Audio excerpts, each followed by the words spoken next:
Oggi sono a Padova all'evento di Unioncamere dove si parla di infrastrutture, dove Unioncamere presenterà il libro bianco, un libro bianco che è stato oggetto di confronto con le istituzioni in questi anni sul fabbisogno infrastrutturale della Regione, non solo fabbisogno viario ma anche infrastrutture ferroviarie e anche infrastrutture d'acqua. Tenete presente che il Veneto è di fatto una regione che è una piattaforma logistica, è attraversata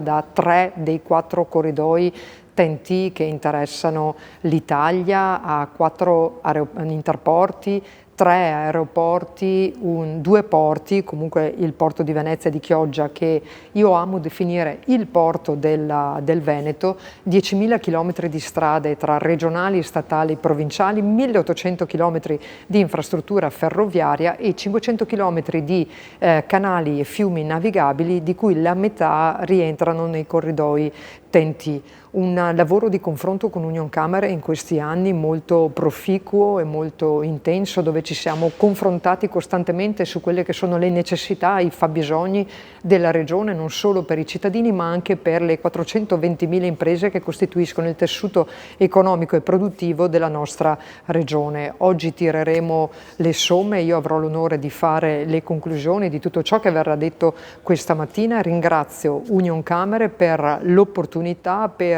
il confronto e per questi 10 anni di collaborazione davvero molto positiva.